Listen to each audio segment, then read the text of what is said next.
Professor Ghamidi صاحب نے ایک اعتراض اٹھایا ہے اسلام کے 4 شادیوں والے نظام پہ، یعنی اعتراض کا مطلب اسلام پہ تو اعتراض نہیں کیا، لیکن یہ جو میں تبلیغ کرتا رہتا ہوں کہ 4 ہی بہتر ہیں، اس پہ اعتراض اٹھایا کہ بھئی یہ بہتر نہیں ہے اور یہ فطرت نہیں ہے، یہ ضرورت کی وجہ سے ہے۔ اگر یہ فطرت ہوتا تو آدم علیہ السلام کے لیے پھر ایک بیوی نہ ہوتی۔ یعنی غامدی صاحب نے یہ ثابت کرنے کی کوشش کی ہے کہ آدم علیہ السلام کے لیے ایک بیوی رکھنا اس کی علامت ہے کہ فطرت ایک ہی ہے۔ ہمارے دین میں تو یہ بتایا گیا ہے کہ اللہ تعالیٰ نے جب ایک خاندان کی ابتدا کی تو ایک میاں بیوی سے کی، یعنی سیدنا آدم کے لیے کوئی 10 حوا نہیں بنائی، ایک ہی حوا بنائی۔ اس کا جواب سمجھو، یہ بات بالکل غلط ہے جناب پروفیسر غامدی صاحب، آپ کے احترام کے میں احترام اس لیے کہ غامدی صاحب کے لب و لہجہ بہرحال شائستہ ہوتا ہے، اردو بھی اچھی ہے، وہ دیگر اسکالرز کی طرح ایسا نہیں ہے کہ جو ہے وہ بازاری زبان استعمال کرتے ہیں، وہ لگتا ہے کوئی پڑھے لکھے خاندان سے تعلق رہا ہے۔ تو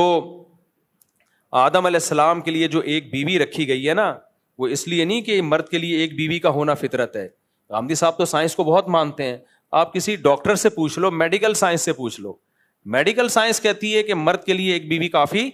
نہیں ہے۔ عقل سے پوچھ لو، عقل کیا کہتی ہے کہ عورت میں شہوت زیادہ ہے یا مرد میں زیادہ ہے؟ مرد میں بہت زیادہ ہے۔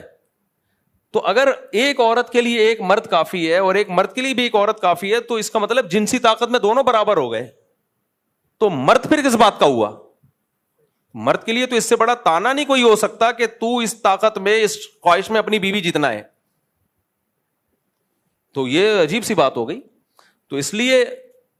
پیغمبر صلی اللہ علیہ وسلم نے جس کام کی ترغیب دی وغیرہ وغیرہ، وہ دلائل تو میں دیتا رہتا ہوں،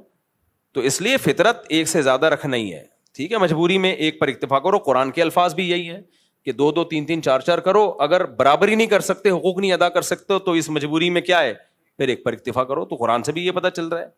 تو اب آدم علیہ السلام کے لیے ایک بیوی کسی وجہ سے تھی، کسی مصلحت سے، وہ مصلحت یہ تھی کہ آدم علیہ السلام کی اگر ایک سے زیادہ بیویاں ہوتی تو ہم سب ایک ماں باپ کی اولاد نہ ہوتے۔ اللہ چاہتے تھے تمام انسان ایک ماں اور ایک باپ کی اولاد ہوں، تاکہ کوئی کسی پہ فخر نہ کرے۔ وہ یہ نہیں کہ میں بلوچ ہوں تو پنجابی ہے تو پٹھان ہے، او بھائی آدم علیہ السلام نہ بلوچی نہ پنجابی نہ پٹھان، جو بھی تھے تو ہم سب وہی ہیں۔ تو اگر مائیں الگ الگ ہوتی تو ہم کہتے یہ ہم ہوا کی اولاد میں، یہ فلانی ان کی، تو یہ الگ ہے وہ الگ ہے۔ تو بعض کام مصلحتاً ہوتے ہیں، تو اللہ چاہتے تھے کہ تمام انسان کی اصل ایک ہو جا کے، اس مصلحت سے آدم علیہ السلام کی صرف ایک بیوی رکھی گئی ہے، ورنہ پیغمبروں کی زیادہ ہی، ابراہیم خلیل اللہ کی زیادہ بیویاں، موسیٰ کلیم اللہ کی زیادہ بیویاں، پھر وہ بیویوں میں بیان شروع ہو جائے